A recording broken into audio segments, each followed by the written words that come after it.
Hello, class. Hope everyone's having a great start to the semester. This is week 3, and welcome to week 3 here in multimedia journalism. Dr. Shermack here. And this week, we're going to start talking about story ideas. So we've been very conceptual so far, answering questions like what is journalism? What is multimedia journalism? Hopefully, we have good ideas about those as we're moving forward into week 3. And now this week, we're going to talk about ideas. And I think this is when things are going to get a little more fun for you. Not that the first 2 weeks haven't been fun. My goodness, I hope they've been fun. I hope they've been a blast. But this is where you're going to start to put your own flavor into the class and start to incorporate some of your ideas. So, one of the great challenges for any journalist is generating story ideas and identifying those story ideas. We're going to talk a little bit about that today.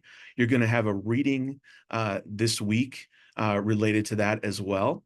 And then this is going to lead us into really our first major assignment of the class, which is pitching a multimedia story. And I'll go through that completely as we move forward today in the class. But let's start talking about identifying and generating those story ideas. So, as a journalist, you're doing a lot of reporting, you're doing a lot of creating, right? And in that creating world, that's generating ideas. And it takes a lot to generate these ideas. It takes a lot to put yourself out there and find these ideas because it means you're constantly thinking, you're constantly curious. It's a mindset. And sure, you're going to be handed some ideas by editors or producers as you move forward. But overall, most of the ideas that you're going to produce will ultimately come from you. So it's really important to put a kind of a thinking cap on, as they always say, where you're brainstorming and you're constantly on the lookout for story ideas. One thing to think about is you as an audience. The media that you produce as a student, your primary audience are going to be your fellow students. And if we're writing for our audience or producing content for our audience, in a way, you're kind of producing content for yourself, right? This is where you really need to think about yourself as a student. And what is concerning you as a student? What is unclear to you? What's uncertain to you? What's going on with you as a student? Those questions, I'm sorry, the answer to those questions could really be excellent story ideas.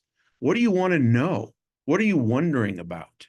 So think about yourself student first when you're starting to generate story ideas, because if your audience is primarily students, you're generating ideas for yourself. All right. It's really important.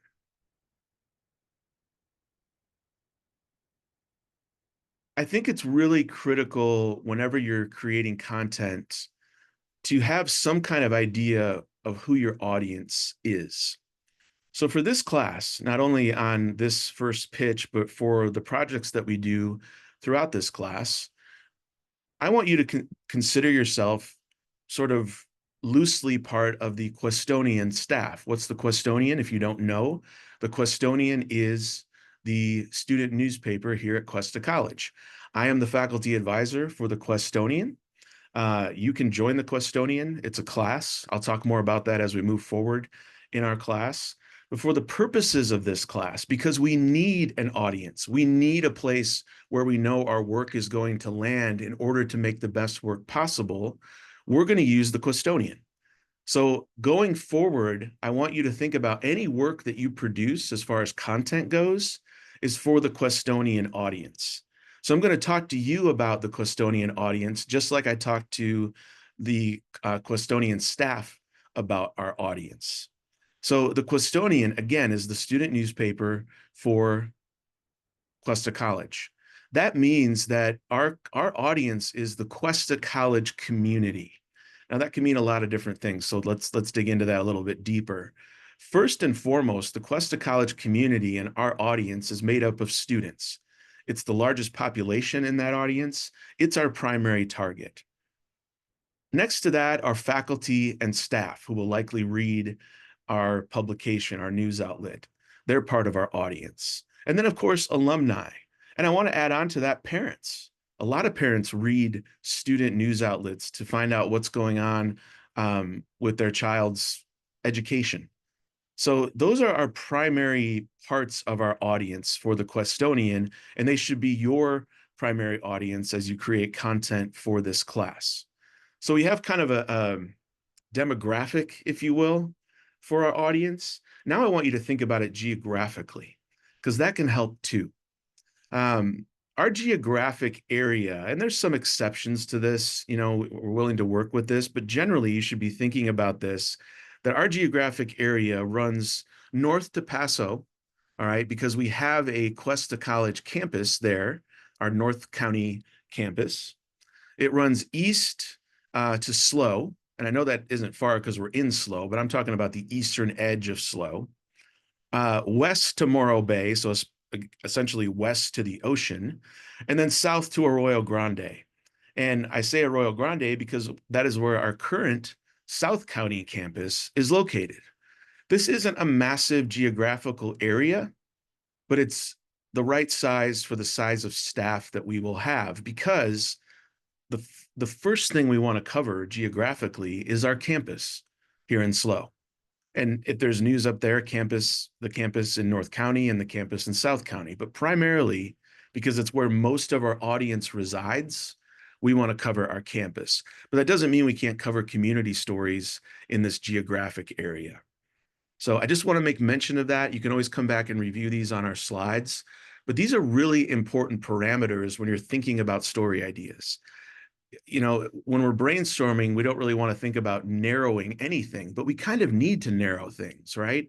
If you think about let's say you're an artist and you do paintings, you have a canvas, and that canvas is only a certain size. You can only paint on that canvas, but you can do whatever you want in that canvas, right? It's a parameter that you need. It'll help you be, I like to think of it as kind of a focused creative, if you will. And the same applies here when we're thinking about story ideas.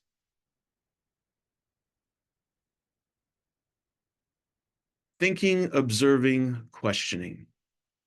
Excellent verbs for you when you're in a mindset seeking news stories. The first mode of thinking I like to describe is what I call WTF mode. If you don't know the acronym WTF, Google it. I'll just wish you some caution right now. All right. This is asking questions where if you see something out of the ordinary, if you see something weird, what was that? Is that real? Is this really happening? That's an idea for a story, right? Something funky. This really speaks to the novelty news value that we talk about. I want to give you an example. This is back in the mid 80s. And it was interesting. There were a lot of people, and I say a lot, not every single day, but relative to, the numbers, there were several people dying on airplanes. And these numbers came out, and a reporter at the Chicago Tribune put on his WTF mode and said, why is this happening? Why are these people dying in the air?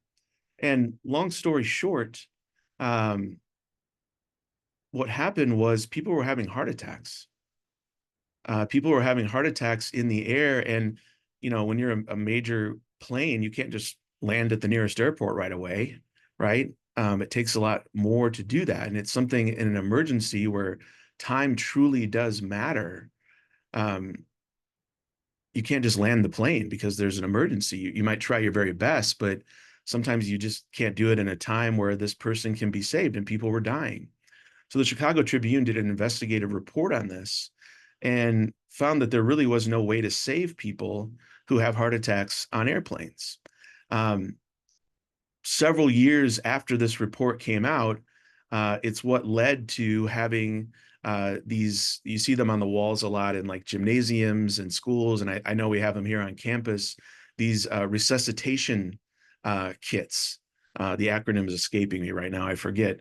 But these resuscitation tools that can be used by by really anyone to help resuscitate people who have heart attacks. And now they have them on airplanes, and it's all thanks to this journalism. And that all started by a reporter seeing these numbers thinking, why the heck does this happen? All right. So that's a really powerful example of just questioning something can lead to a story that can lead to real change. Having curiosity is really important, right? The why question is probably the most powerful question you can ask as a journalist. And, you might have maybe you have a young child of your own, or you have a niece or a nephew. And if you've ever been around like a 5, 6, 7-year old, they ask why a lot. Why is that? Why is this? Why is that? Go into that same mode. Be like a kid. Why is that happening? Why was that built there? Why do they have a moving truck outside of this building? Why is there a construction truck located outside of a building on campus? These why questions about rather mundane sort of things can lead to story ideas as well, right?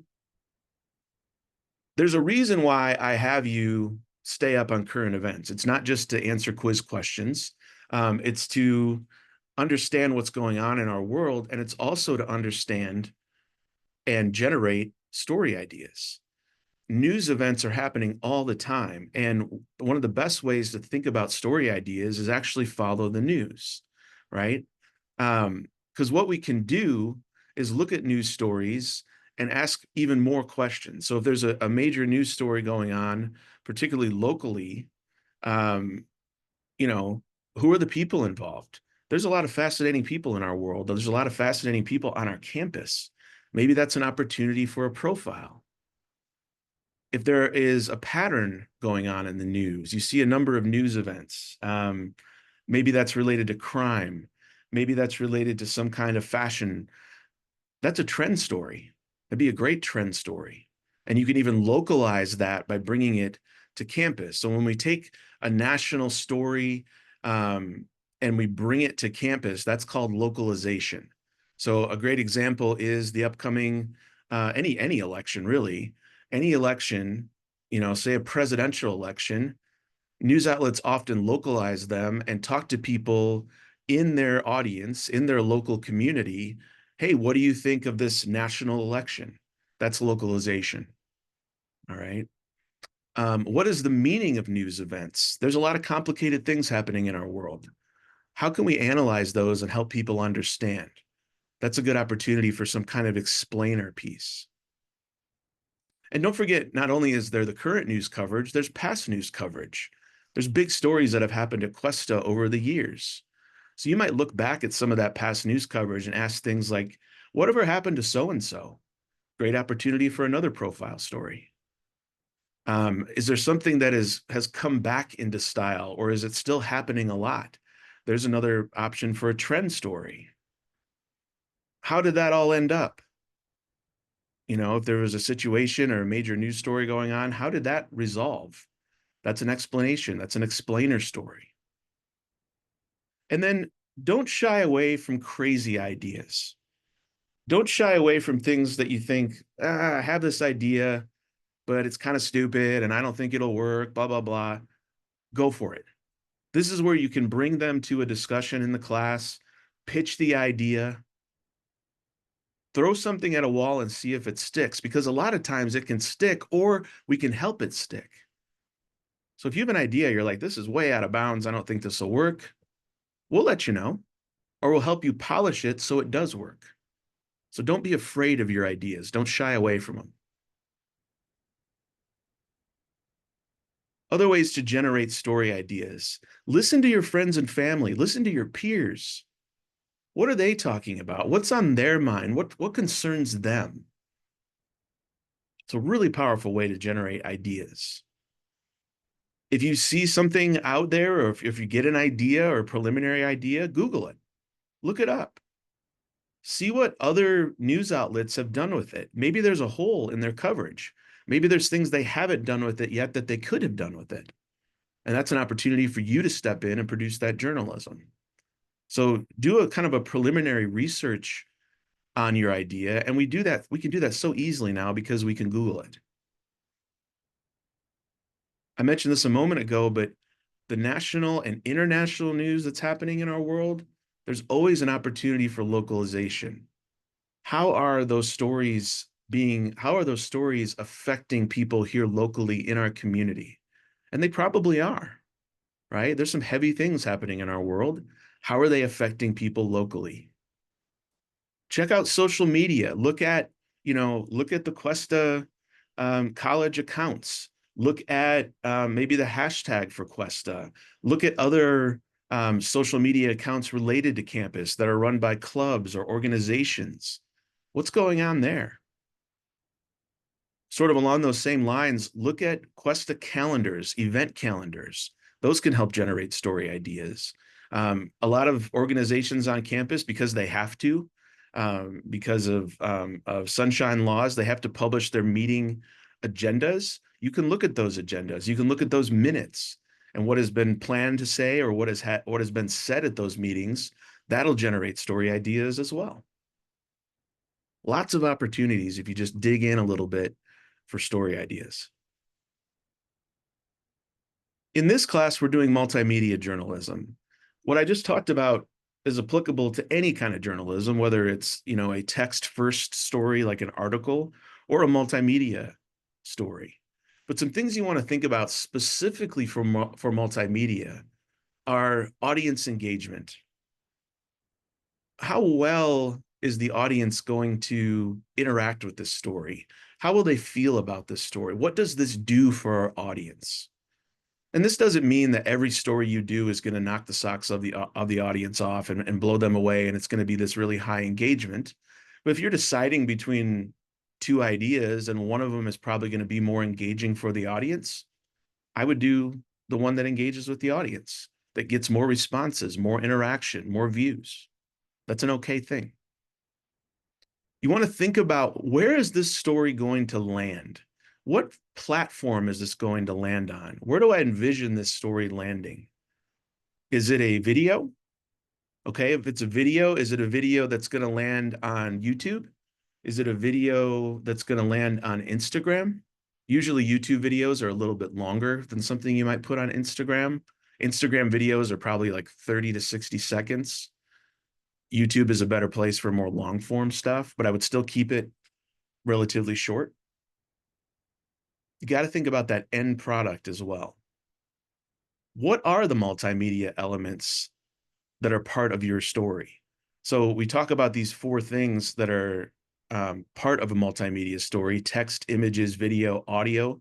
It doesn't mean that all of these have to be included, but what are you doing? Are you creating a photo gallery? Are you creating a video? Are you creating an audio? And no matter which one of those multimedia projects you go with, there has to be some text involved. And that text is either going to be the captions, it's going to be maybe the description that you use when you put it on social media, so on and so forth. What are these elements going to look like? What's the technical feasibility and just the overall feasibility of the project? Can it be done? And this is something where you have to think about budget. You have to think about the resources at your disposal. One example might be, you might think like, oh man, I could do this really great story if I had a drone. We don't have a drone yet here at Cuesta to help you report the story. So maybe you won't be able to use a drone unless you have your own or you have access to one. So you have to think about, there's going to be some limitations. Time is often a limitation. So the feasibility of your idea is really important. Interactivity, is there going to be any kind of interactive elements? Are there going to be polls? Are there going to be things that people click through? There doesn't necessarily have to be, but is this a story that is ripe for interactivity? And then, of course, you always got to meet your journalistic and ethical standards, which this applies to every story you produce, whether it's multimedia or not. Is there a conflict of interest? If there's any kind of conflict of interest, you shouldn't do the story. For this particular assignment that we're thinking about this week, there's no opinion.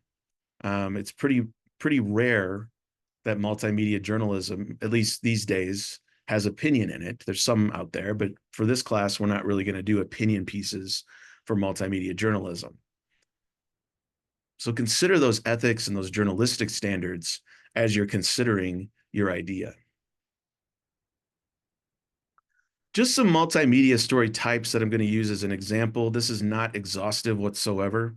but I just want to mention them. We've talked about a photo essay. Sometimes these are called slideshows or galleries. These are stories that are told through images.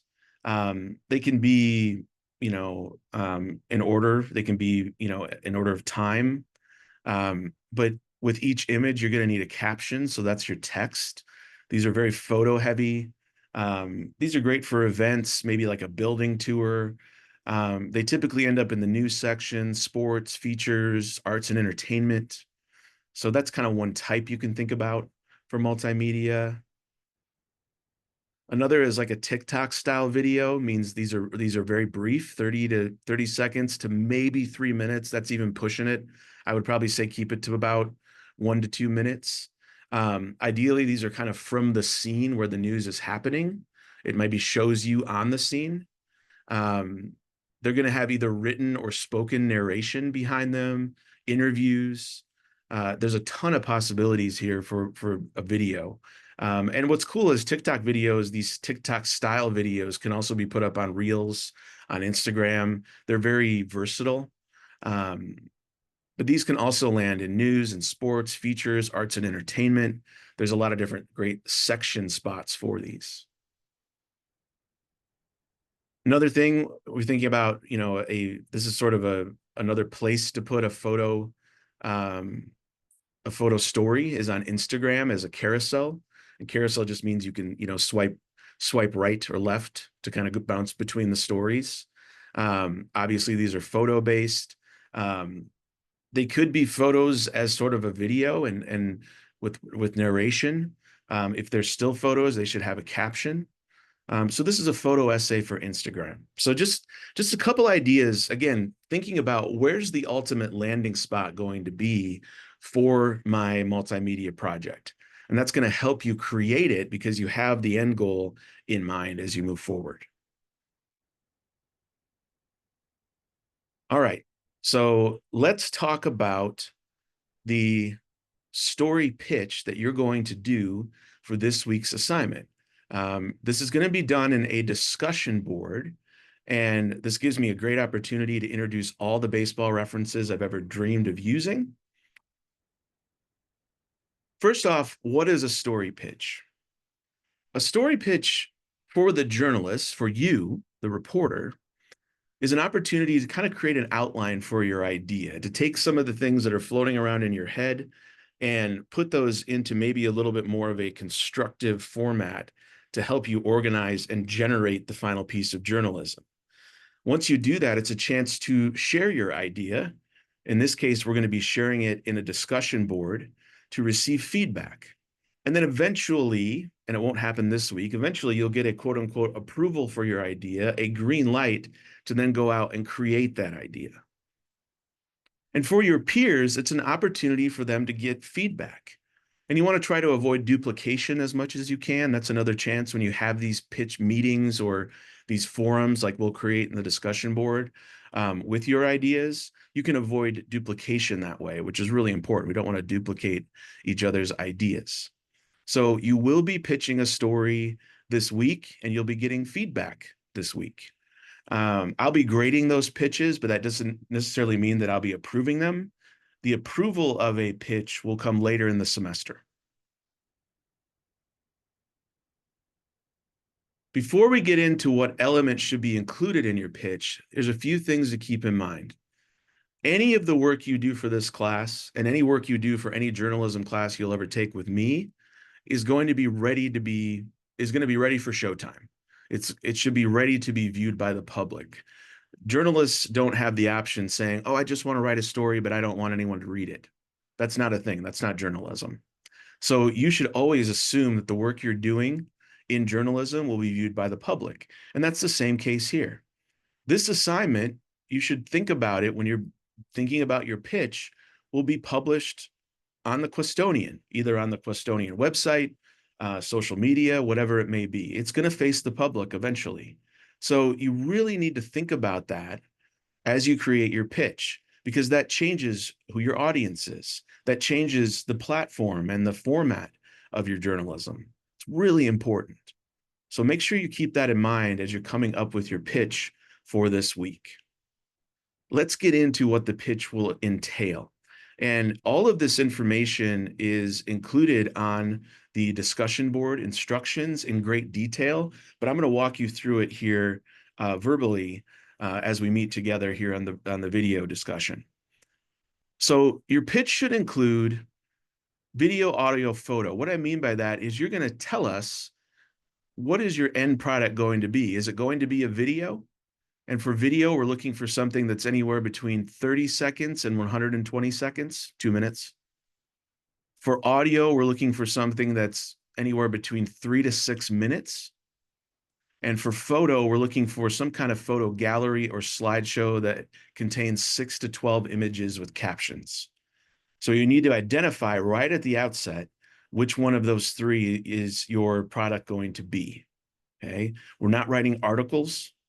There will be text, and I'll get to that in a moment.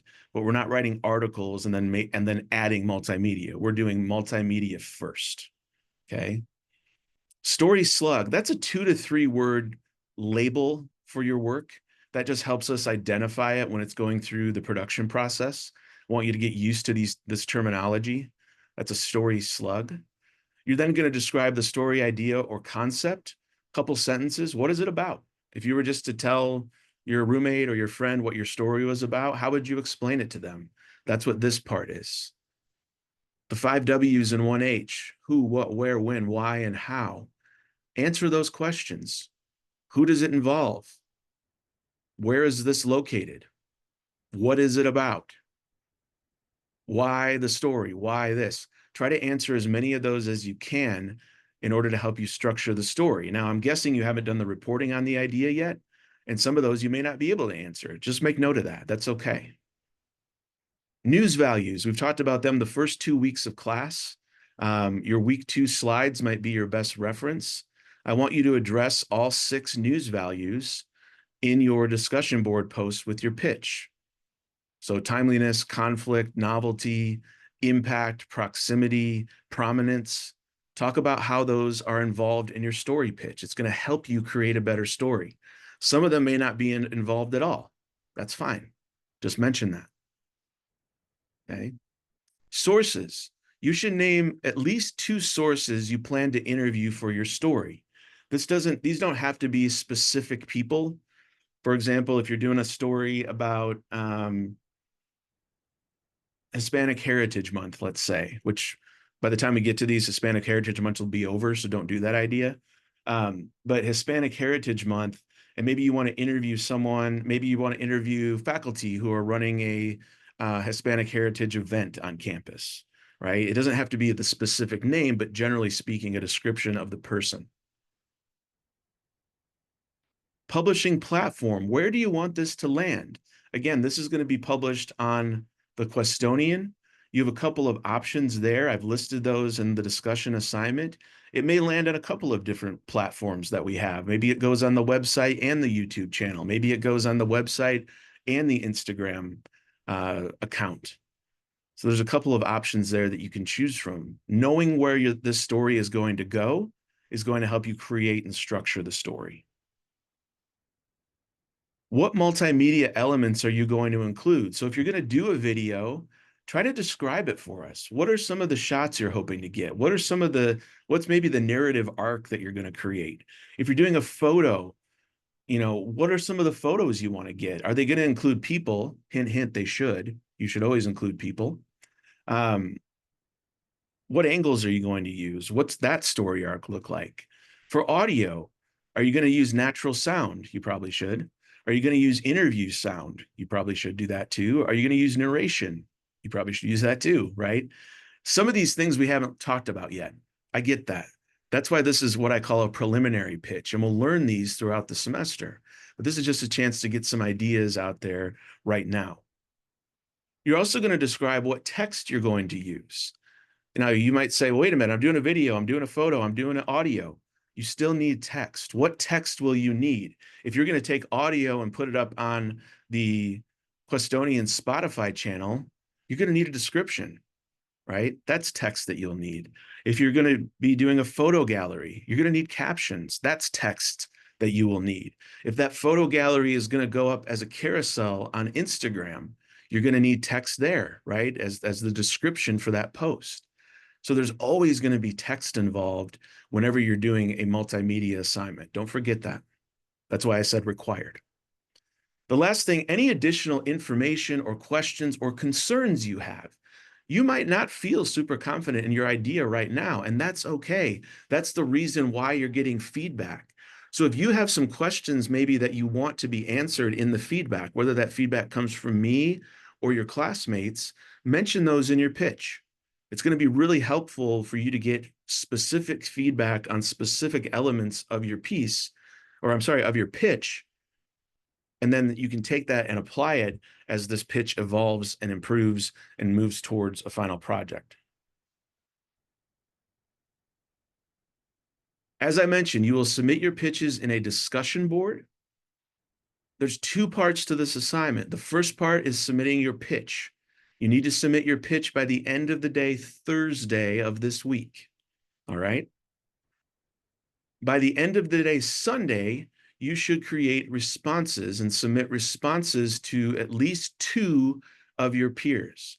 Let's try to make sure everyone has some kind of feedback. If you see a pitch on the board that doesn't have feedback yet, fill in the gap there. Try to get feedback to everyone. If you see any that aren't replied to just yet, reply to it. That's going to really help everyone out. I want to make sure everyone gets at least one post of feedback. I'm going to give feedback to everybody when I grade them, but I want to try to give as much peer feedback as I can. So your pitch by Thursday, your responses by Sunday. Okay, very important in order for you to get full credit. Looking ahead to this week, we don't have a textbook reading, but we do have an online reading, an article by Rodrigo Zamuth, who's a wonderful journalist and journalism scholar.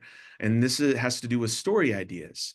And it kind of reiterates some of the things I've talked about during this presentation, but I think it's a really practical read for you to kind of think about mindset and generating ideas. Quiz 3 will include questions from that Zamuth reading. It'll include questions from this lecture, and of course, include questions from current events. And then the biggest assignment that you have this week is pitching that multimedia story. Again, your pitch is due by the end of the day, Thursday. Your responses to your peers' pitches are due by the end of the day, Sunday. All right. These slides will be posted along with this video recording, so feel free to go back and review them as needed. If you have any questions, as always, don't hesitate to reach out. Let's have an awesome week 3, and I look forward to seeing you in the discussion boards. Thanks for watching, everyone. Take care.